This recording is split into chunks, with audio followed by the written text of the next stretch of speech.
The best of downtown from 7 to 8 a.m. on Sports Radio 92.9 The Ticket and 929theticket.com. This is the best of downtown.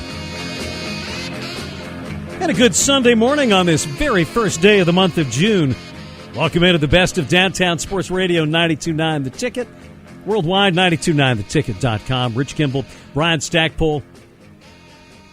In our studios at Seasons on Main Street in Bangor, a previously recorded edition of the show. Good stuff today. Going to talk music with a longtime Eagles guitarist, member of the Rock and Roll Hall of Fame, Don Felder. Baseball talk from CBS Sports, Matt Snyder. Gary Tanguay, Comcast Sportsnet New England, touches on all kinds of Boston sports. Maine football coach Jack Cosgrove and Jesse Conway talking hockey as we close in the Stanley Cup Finals, all today on the Best of Downtown. But we kick things off with a conversation from earlier this week with a true rock and roll legend, Hall of Famer Don Felder, 27 years as the lead guitarist for the Eagles, one of the biggest acts of all time.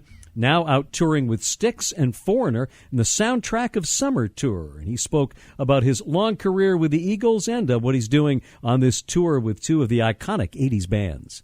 Oh, it's going great. We're having so much fun out here. You know, the show is about 4 hours of solid hits between all the catalog that Foreigner has, all the hits they've recorded and put out, and Styx's hits, and my catalog with the Eagles and my solo stuff. It literally is a 4-hour hit fest.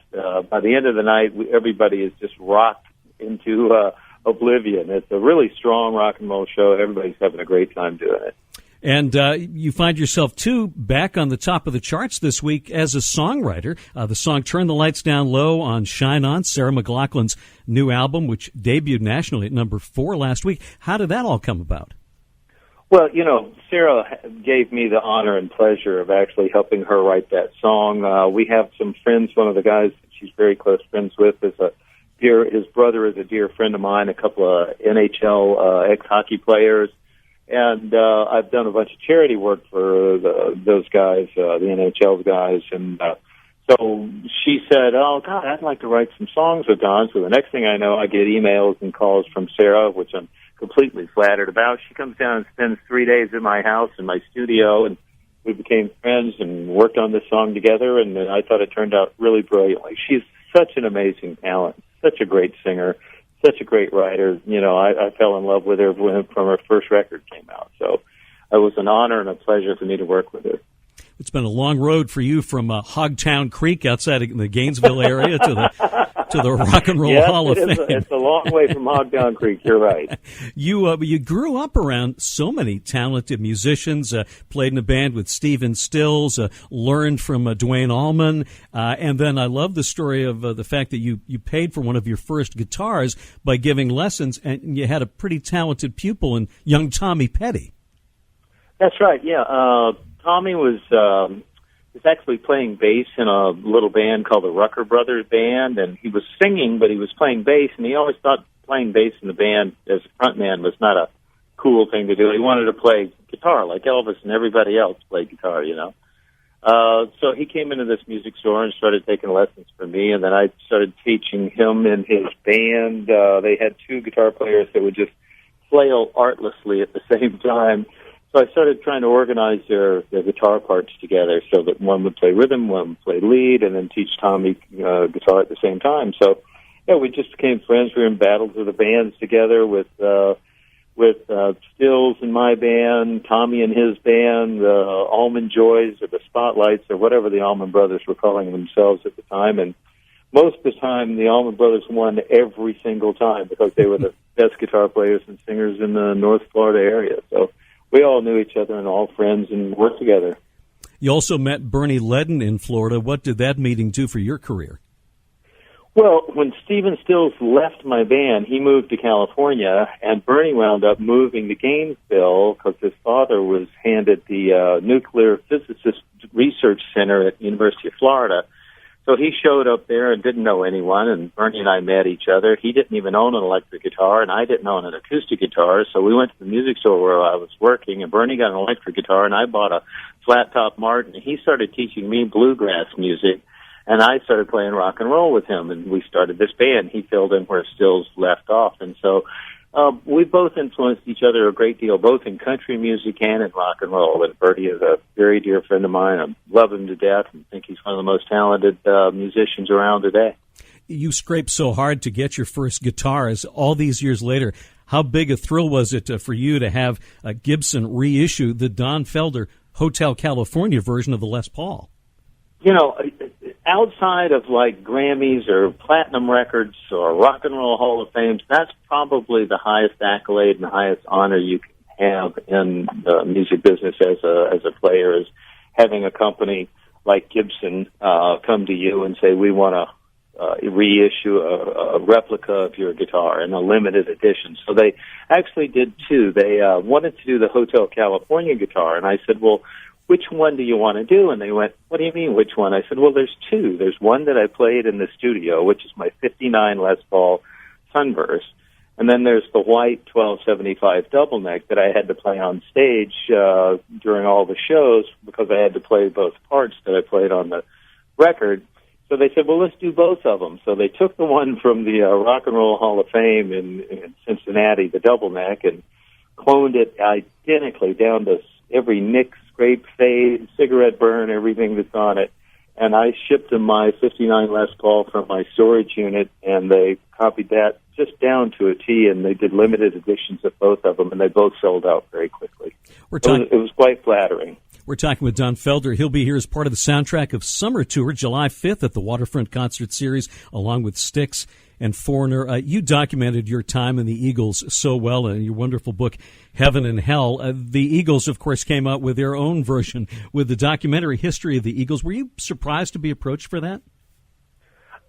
Yes and no. At the same time, I was in the band for 27 years, and I felt like when I did receive that request to come do a day of filming, I felt like, yeah, I should go at least have my voice heard and recorded. I didn't have any control over any of the editing. They used probably less than a tenth of what I said, or else the documentary could have been days long. But it was fairly interesting. I really enjoyed seeing a lot of the old footage that I hadn't seen for so many years, and remembering when I had a 29-inch waist instead of a 31-inch waist, and how skinny we all were, and seeing myself with such long hair and a beard, and we were just five guys that walked out on stage and played and sang. There were no pyrotechniques. There was no choreography. There wasn't, any kind of wardrobe, or, we were just a rock and roll band in those days. And shortly after I saw that documentary, I think I had just seen Beyonce at the Super Bowl, and she had just most unbelievable choreography, and their guitar player had fireworks coming out of the end of their guitar, and it was like such a visual production. And then looking back at the Eagles show, there was no visuals at all. It was all auditory. So it was quite a contrast to today's presentation of music business. With your book and also with your wonderful solo album, Road to Forever, that came out a little over a year and a half ago, it really seems like you've moved on. You've carved out a nice place for your life and your career. When you play the songs now, when you hit those iconic chords on Hotel California or any of the great Eagles songs, is there a sense of reclaiming that music for yourself?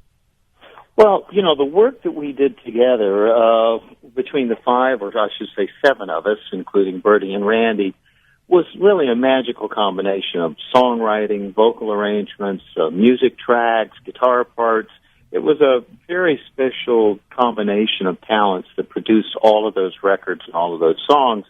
And as hard and as difficult as it was from time to time personally, the end result was we made some great records, and they seem to have endured at least a short test of time here for a while, and they still play them on the radio, and people still enjoy hearing them. So I'm very proud of the work that we did together and my contribution to those songs and records that we made together. Well, you're still out there touring, playing, sounding great, and also have really embraced social media as well, and not all artists do that. And certainly the Eagles during their heyday were known as a band who really kept things in-house. What does that do for you in allowing you to stay in touch with the fans?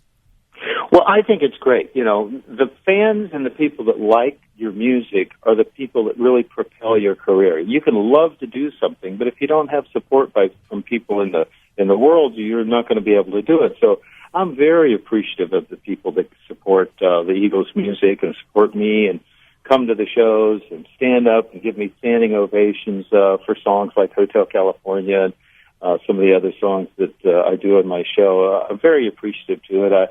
I usually stay and sign things for people, take photographs with people, just spend my time and effort giving back to those fans some of the joy that I feel when I'm on stage playing for them. So it's just it's a very symbiotic relationship I like to have with the audience and the fans, and I think they deserve it. Where a lot of acts don't necessarily do that. They walk out on stage, they play the music, and they leave. So I like to make contact with people and share the experience with them. And that was legendary Eagles guitarist Don Felder from earlier in the week on Downtown with Rich Kimball here on Sports Radio 92.9 The Ticket.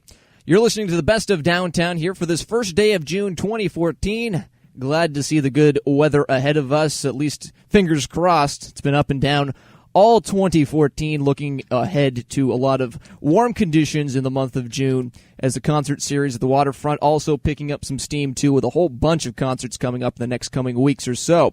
We'll take our first break on this Best of Downtown edition, and on the other side, we'll talk some baseball with CBS Sports' Matt Snyder. We'll talk power rankings and some teams that have surprised and some teams that have disappointed in 2014 through the first 2 months of the baseball season. That and much more still to come. The Best of Downtown here on Sports Radio 92.9.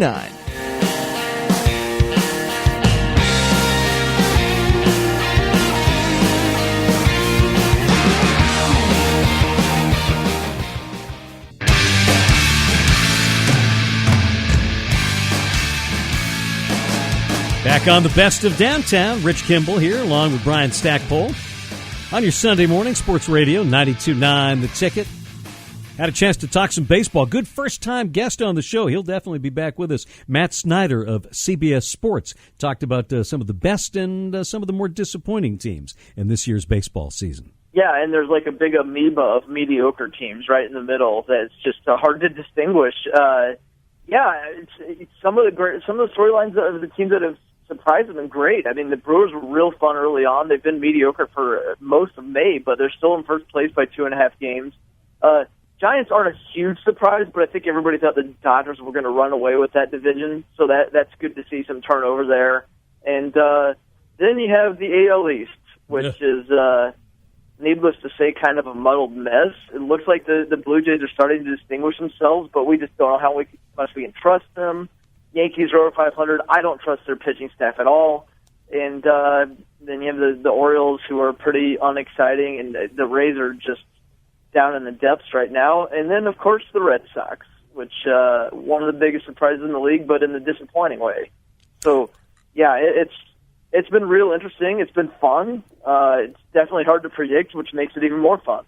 Well, yeah, of course, we're in Red Sox country here. The silver lining in all of this after the 10-game losing streak and now 3 in a row over Atlanta is just the fact that you look around the AL East and say, well, okay, they're 8 games out, but who above them do you look at as a lock to keep playing? Well, yeah, the Blue Jays look pretty good, but then again, I look at their bullpen. That's been in flux all season long. I'm not sure they're that strong.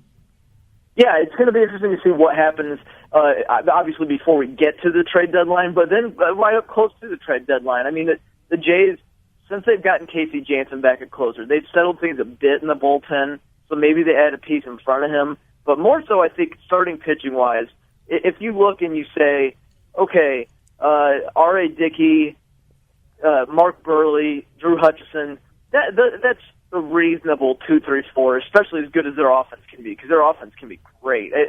There's guys that aren't even performing as well as they can, like Jose Reyes to name one. But they probably need somebody to throw up there. So will they get Jeff Samardzija?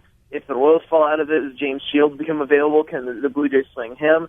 Something like that could really tilt the scales. And if they can't do that, I'm just not sure they can hang on. I do think that they can hang in contention the whole year, but it's not to say that somebody like the Red Sox or even the Orioles, I'd be surprised, but you never know, or the Yankees, they would probably need to add somebody. But again, it just seems like there's still so much unknown with this division, and we're a third of the way into the season. When they made the trade in the offseason, sending Prince Fielder to Texas, the Tigers took a lot of heat from people. Kinsler, of course, with an injury history and has really underperformed the last few seasons. He's having a great year, and now with Prince Fielder done for the season, this looks like a win-win for Detroit. Yeah, and he was a good change of scenery guy, too, because especially remember that ESPN story came out, where he was kind of bad-mouthing John Daniels, and a lot of it seemed unfair. And remember, they asked him if he would move to first base as Jurek and Profar, the top prospects, was getting ready to come up. And, you can argue whether or not he should have moved or whether or not he had the right to say no. The organization actually said he had the right to say no, but maybe it just left a bad taste in his mouth, and maybe he just needed to wait. And some of the guys like C.J. Wilson and Josh Hamilton were his friends. They were signed elsewhere. So now he's kind of rejuvenated. He's with another contender. He's having a great season. I think he should start the All-Star game at second right now for judging on merit based upon this season. So, yeah, I still like the Tigers in the AL Central. They have hit a rough patch here. I believe they've only won 2 of the last 10, but they're still in first place comfortably. The rest of the division looks bad to mediocre at best. So they're going to be fine. I look for them to go to the playoffs, and it's just another one of those things like never question Dave Dombrowski. He coughed up Pfister. He probably could have gotten more for Pfister, and then Pfister goes down with an injury. It's like magic. He just always seems to come out ahead.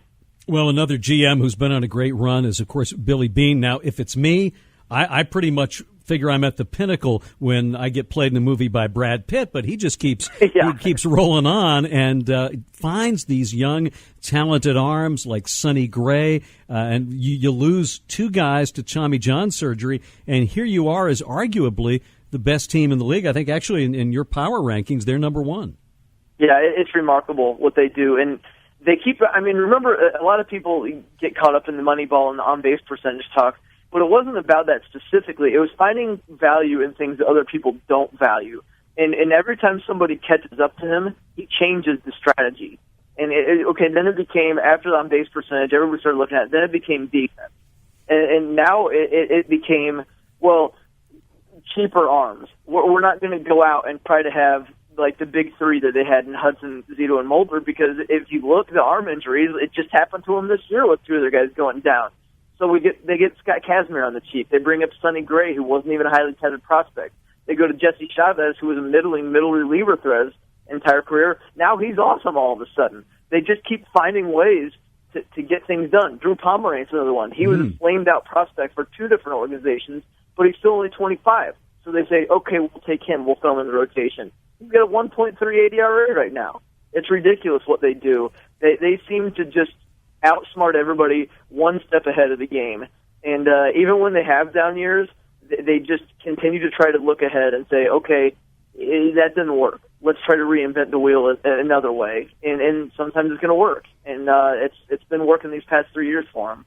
We're talking baseball with Matt Snyder. Well, the Dodgers, of course, loaded with all that expensive talent. And some other guys get more publicity. But, boy, a day in and day out, or at least every 5th day, aren't many pitchers better this season than Zach Greinke? No, they're not. It's can't remember what the number was. It's up in the 20s of consecutive starts with 2 earned runs or less. That's an unbelievable amount of consistency, and that's why he makes the big bucks, and that's why he was well deserved to make the big bucks. And frankly, I thought it was a head scratcher at the time when the Angels didn't outbid everybody to keep him, and instead they outbid everybody for Josh Hamilton. They already had a good offense. Pitching was the problem, and they let a pitcher go to sign more offense. And it's making the Dodgers look smart right now. And I think it's going to continue. He's cerebral. He keeps himself in shape, other than when Carlos Quentin charges him at the mound. And he knows how to work guys. He's got great stuff, and he knows how to work guys. That's a tough combination. What about Milwaukee? They got off to the great start. Is that a team that can be in it for the long haul? I think so. I don't think they're going to win the division. I still think the Cardinals are better, and the Cardinals are clicking right now, winning 10 of the last 14, kind of creeping up on the Brewers' heels. Brewers have had, I just talked to somebody today. I feel like I said they were 10-16 or something like that since their hot start. But they're still, like I said, they were so hot at the start of the year. They built up enough of a cushion, and they have dealt with injuries. Braun was hurt for a little bit. Carlos Gomez, around the time that he accepted suspension, he was also dealing with some illnesses. Aramis Ramirez is on the DL. They'll get a bit healthier. They'll still have some confidence from the start of the year. They still have their bullpen pretty well figured out. And they have a good rotation. I don't think it's great, but it's good. So I think they can hang around. If I had to predict right now, I think that they'll probably get the second wild card. I think the Cardinals are going to pass them. I think the Dodgers and Giants will both be better than them. And I think that they'll have a better record than anybody in the NL East, which is a joke right now. So I think the Brewers will end up being the second wild card, going to either LA or San Fran for that wild card game. A little baseball talk with CBS Sports' Matt Snyder from earlier in the week on Downtown with Rich Kimball. You can hear Downtown every single weekday from 4 to 6 p.m. right here on the station of Sports Radio 92.9 The Ticket.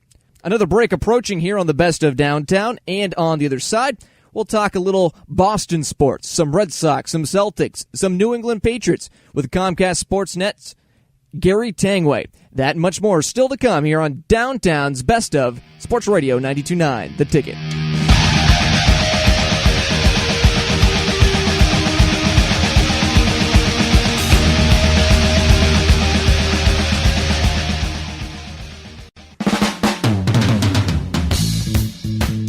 It's your Best of Downtown Sunday morning, previously recorded edition of the program. Rich Kimball, Brian Stackpole with you. Friday, I had a chance to catch up with our friend Gary Tanguay of Comcast Sportsnet New England. Talked all things Boston sports, including the latest on the Boston Red Sox. Oh, the one that stuck it up. I mean, I just feel that it's a different team this year, and a lot of people don't want to buy into my excuse. Dan Shaughnessy has poo-pooed me a number of times, but I just think that when you didn't have Drew at the beginning of the year, and when you didn't have Ellsbury in center field, and you didn't have Salty catching. Now, I'm not saying that you needed to pay all these guys. You know, I think I'm fine with Salty Lamacchia letting him go. I'm fine with Ellsbury letting him go for that money, but you're talking about three positions up the middle, and Rich, you're a baseball guy. That changes everything. And they don't like Przinsky. They just don't. I mean, they don't like him. The pitchers don't like him. They had trouble at shortstop. And then center field, you know, Bradley's a good defensive player, but he can't hit. So up the middle, it's a different team. So I don't think you can say that, geez, you know, last year they did this. How come they're not doing it this year? I think it's a different team. You know, a lot of people say, well, they still have Pedroia and they still have Ortiz. I go, again, look at the positions. Was the Drew signing a panic move? Oh, yeah, I didn't get it. I was really, really surprised. I said, just ride with the kids, you know? I mean, but this is the whole thing that Theo talks about. It's the monster, you know, and I hope that the business ops are not involved with the baseball ops, because I really see no point in spending $10 million on Drew. I really don't. To me, as a fan, this year it was all about two guys. It was about Bogarts and it was about Bradley. I mean, obviously they're not going to sign Lester, and he's certainly not going to sign here now. Or at least negotiate during the season with the offer they gave him, and he sees what the future is. I mean, they're rebuilding, and I'm okay with that. You know, I'm okay with that. So I didn't get the Drew thing. I pretty much had my fill of Clay Buchholz. What about you? Oh, you know something? He told Freddie Kuznerek the other night that he's seeing Bob Tewksbury, who's just a wonderful guy, and he's also the team psychologist. So there's something going on there, and I think that I know that I shouldn't speculate on one's private life, but something's not right. And I would never ask Jack to comment on a guy like Buchholz, but I will say this. If you have a player 1 year, Jack, that is your best player, and the next year he's your worst, it's not mechanics. Something's up. Agreed. And I you know what I mean? Something's not right. Yeah. You know, I mean, Jack doesn't have to say it because I don't want him to get taken out of context. I agree with you. I agree with you. I mean, it's just not right. And physically, there's something going on at home. There's something that's, and it's not. I know he's afraid to get hurt when he pitches. It's not, you know, he's afraid to hurt the arm again. But I hope I'm glad he's talking to Bob Tewksbury. You know, I think that's the right thing to do. Shut him down and let him talk to him. Figure it out. He's got too much talent to have the worst ERA in the big leagues. Yeah, and it's hard to judge just watching on TV, but even the facial expressions, you're right. There's something that is just not the way it was, certainly last season when he was on top of the world. If you took, people do this all the time, but, you know, if you took TV's heart and put it in Buchholz, he wins the Cy Young, you know, but.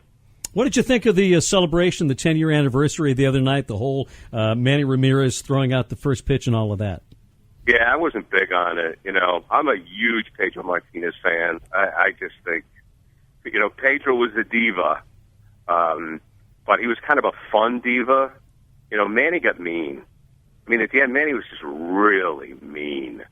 And, you know, both, you know, it's my left leg, then it's my right leg, and the way he treated Jack McCormick, the traveling secretary, when Jack didn't have his tickets for him. And, you know, Pedro was a fun diva. Manny was just a mean guy, and I will always love Pedro. He was great to cover. Hell, the guy brought Nelson there, the little person. He was wonderful.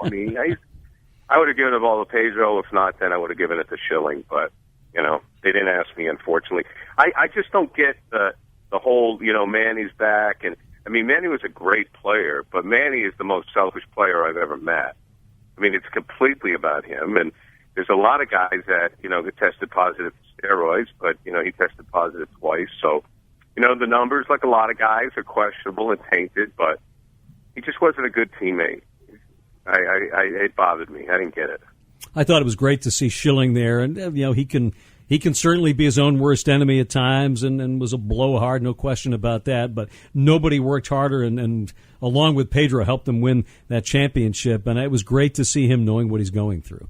Well, yeah, you feel bad for the guy, and you're right. Kurt used to get himself in trouble with his mouth and his business. He, obviously, just ask everybody in Rhode Island. It did not go well. He was a great pitcher. He was a money pitcher. He was a big game pitcher. As it got he could have awful stuff in the first inning, and he could strike out the side in the seventh. And we talk about, and this hasn't been talked about enough, we talk about KG changing the culture of the Celtics. Schilling did the same thing with the Red Sox. When he came here, and Millar did too with the Cowboy Up.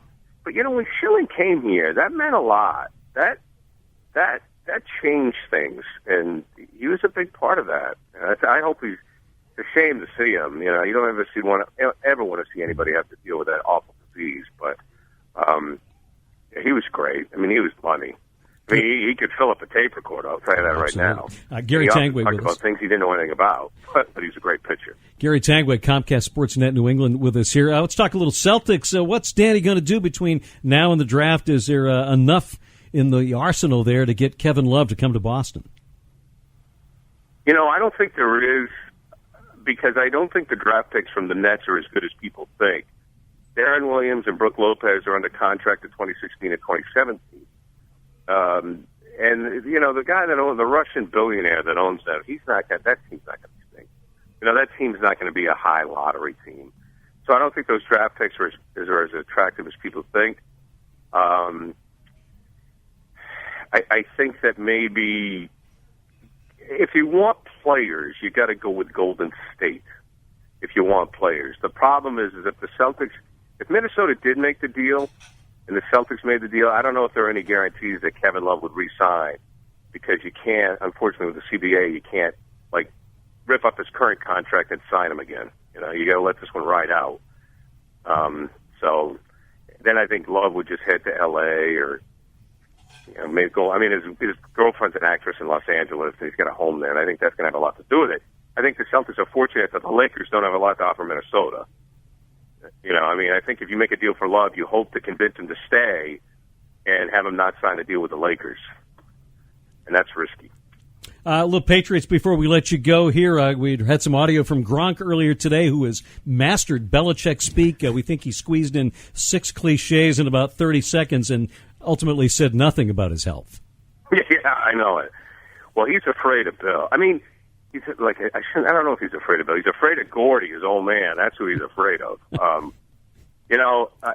The big thing with Gronkowski now is, will he ever be the same? That's my concern. At 25 years old, is this it? Back, knees, and that forearm, guys. I've been told that forearm is not going away. Multiple surgeries, infections, and I've heard it's brittle as hell. And if I know it, other teams know it. So I don't know if we're ever going to see Gronk play an entire season, which is really too bad because, man, he's a good kid. He's a great kid. He shouldn't have. Body slamming your brother after surgery, not a good idea. But, he's out in Vegas. So what? And, man, he loves the ball. It's just really a shame. I think his injury is just going to be, from here on out, is going to be on the field, off the field, on the field, off the field, unfortunately.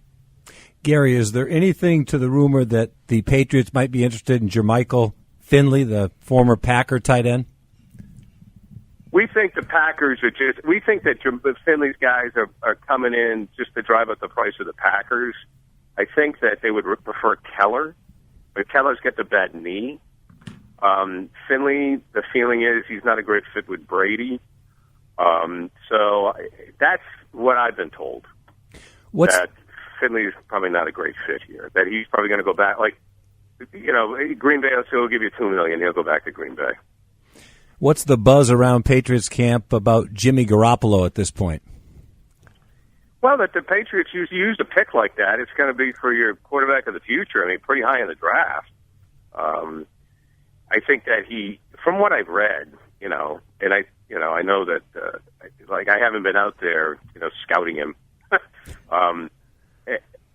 He seems to be a Belichick type of player, very cerebral, understands the playbook, doesn't have the greatest arm, and when you read his scouting report, he sounds like Tom Brady did when Brady came out of Michigan. And that was Gary Tanguay of Comcast Sportsnet New England talking about the Boston Red Sox meeting Ramirez, the Boston Celtics, and what they might do with Kevin Love, and beyond that, and also the New England Patriots, who will begin OTAs coming up this week. So a lot to look forward to on the Boston sports landscape, and you can hear it right here on Sports Radio 92.9 The Ticket, with a morning pitch in the morning starting at 6 a.m., and also with Downtown with Rich Kimball, 4 to 6 p.m. in the afternoons.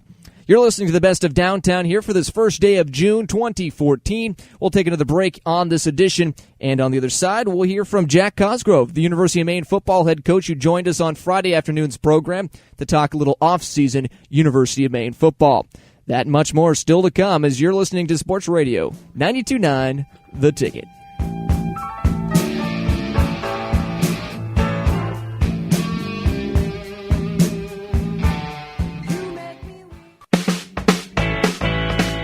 Hey, back on the Best of Downtown. Rich Kimball, Brian Stackpole with you. Friday on our show, had a nice visit in studio with the head coach of Maine football, Jack Cosgrove. Here's some of that conversation. One of those late in recruiting, and I mean before the signing day, actually, we had gotten a commitment from Darian Davis-Ray, so used up our scholarship for the tailback slot. And Nigel we brought up on the last weekend and really liked him. And got to a situation where we were trying to make a decision on how we could entice him to come. So, he loved his visit. I think that was the most important thing about it. And, with very little financial aid from us, he's going to be a black bear. It's interesting you brought that up to me because just the other day, Carlton Creech approached me. He'd gotten a text from a guy down in North Carolina, one of his football buddies down there that just saw that Beckford was heading our way, and he couldn't believe we got him, and then he had heard what we got him for. So we're fortunate, I think, for whatever reason, and I think probably the biggest criticism was the competition that he was up against. Might not have been, but he's a great kid. He's got the size. We're very, very excited about him, and to think that we got him for not a heck of a lot of money. Well, let's call it the Mike DeVito scholarship and leave it at that.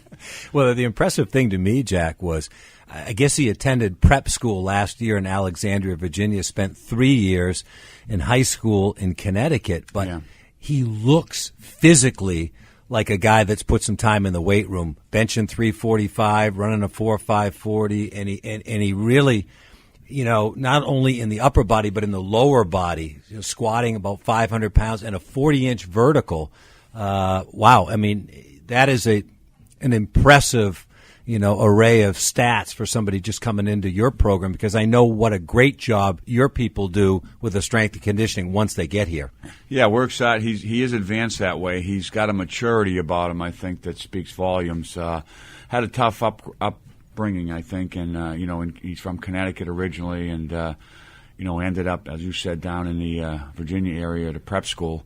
And like I said, we were just fortunate that he was around and there for us, and at the very end of recruiting. And we have this never say no to guys that are interested in us philosophy, because we found way too many guys who aren't interested in us, and so it really is important that those that show an interest. And I think his initially was naturally out of the fact that he wasn't being heavily recruited for whatever reason. So, there was some recruiting of us on his part too, which is always comforting to have, and it kind of makes you feel a little bit more in the driver's seat. And we were able to, like I said, bring him in the last weekend. He fit in well with our guys. Really was impressed with him. He came up with his sister, who came up from Connecticut, and it worked out, and we're excited about it.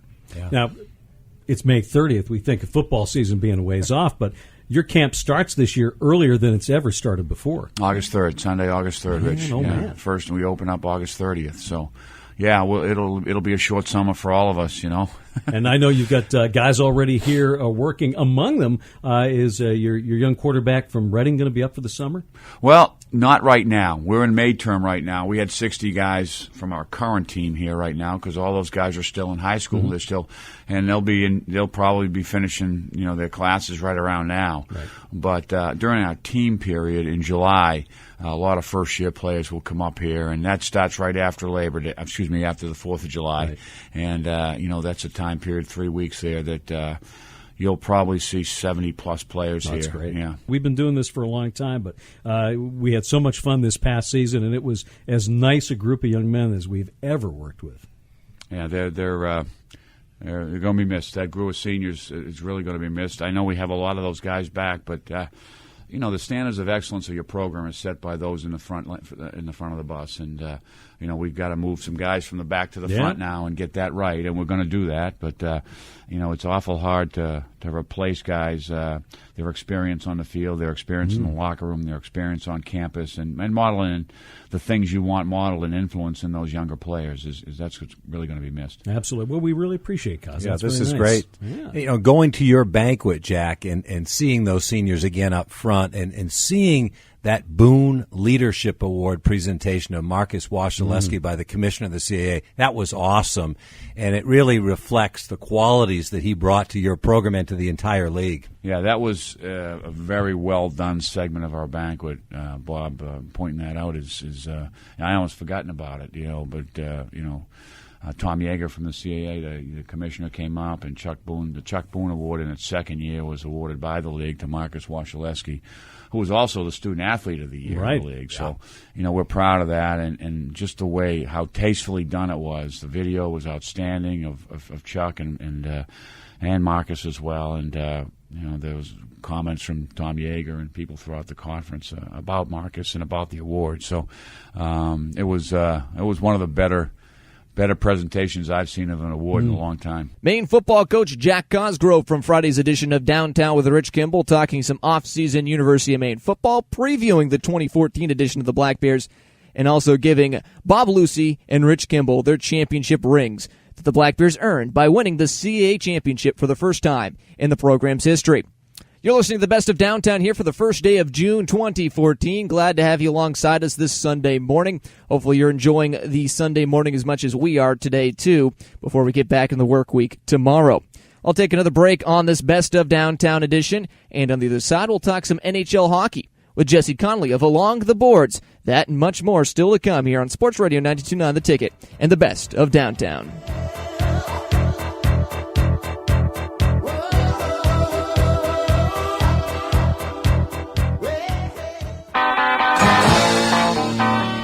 Best of Downtown, previously recorded edition of the program. I'm Rich Kimball, along with Brian Stackpole. The hockey season winding up.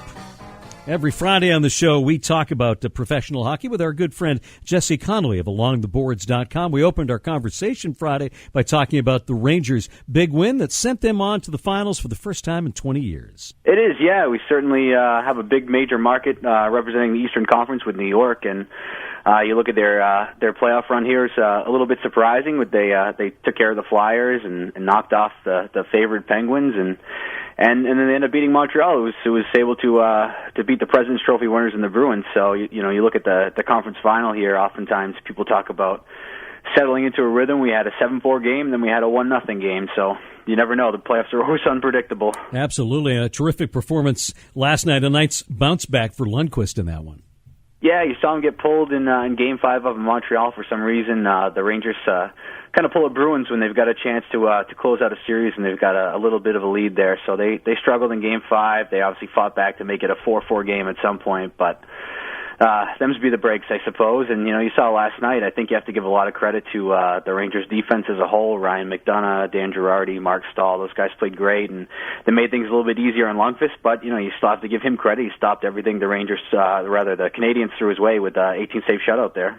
Boy, it sure seemed like, too, a sense of urgency from the Rangers. They did not want to go back to Montreal.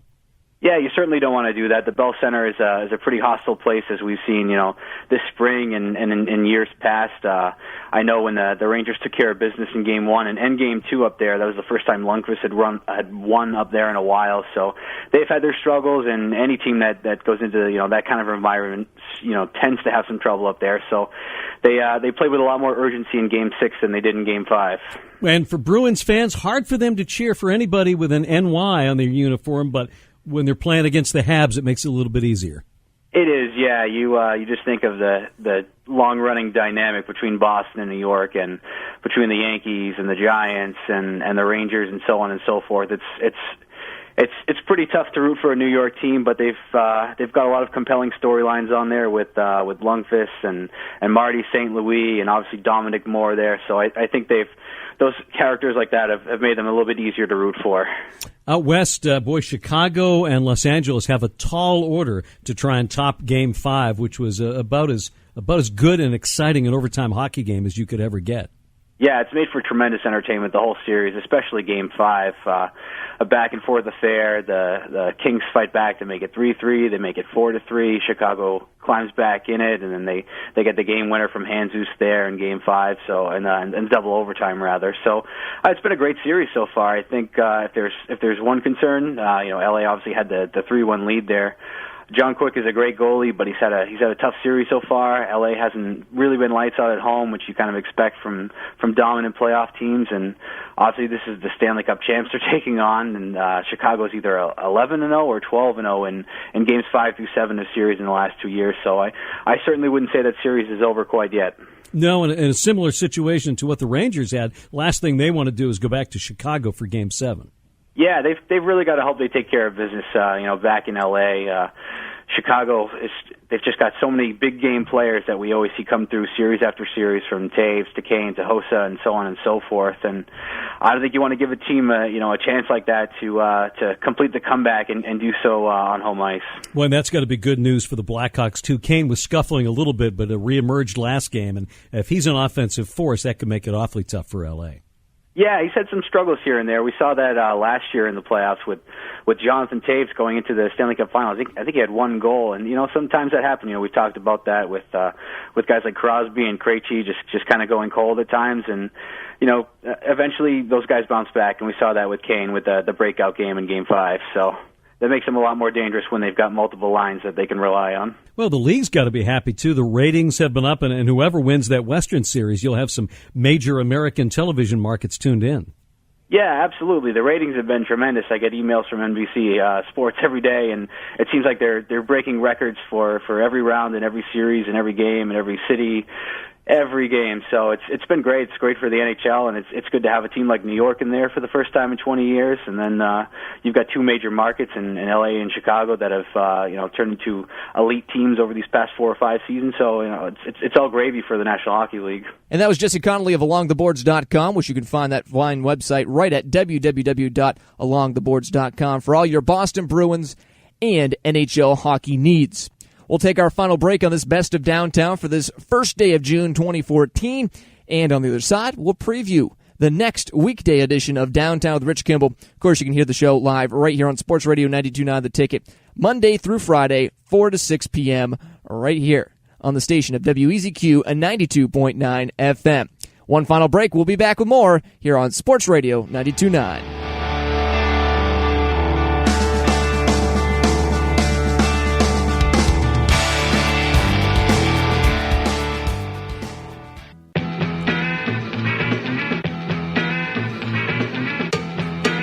Best of Downtown on your Sunday morning, first day of the month of June. Rich Kimball, Brian Stackpole here with you. Major League Baseball on the ticket tonight. Tune that in at 7:30 this evening. Check it out for all the action here on 92.9 The Ticket. Thanks to everybody on the show today. Longtime Eagles guitarist Don Felder, Matt Snyder of CBS Sports, Comcast Sportsnet New England's Gary Tanguay, Maine football coach Jack Cosgrove, and Jesse Connolly, the hockey writer from alongtheboards.com. That's going to wrap it up for this Sunday morning. We're back with a live show tomorrow afternoon. We'll talk with fantasy baseball and football writer Ray Guilfoyle. Talk a little bit about the baseball season, too, but also get a little preview of what's coming up. Get ready to make your picks. It won't be long before it's fantasy football season as well. Alan Adams of the Maine Edge has our movie reviews on our Pass the Popcorn segment. We'll also talk with local author Rachel Karen. She's got a brand new children's book out. We'll talk with her about that. Steve McKay with the latest on the weather, plus whatever's happening with the Red Sox and all of the Monday news coming up tomorrow afternoon. Hope you'll join us for Downtown from 4 to 6 p.m. right here on Sports Radio 92.9 The Ticket. Seems to help, I know. Downtown, just listen.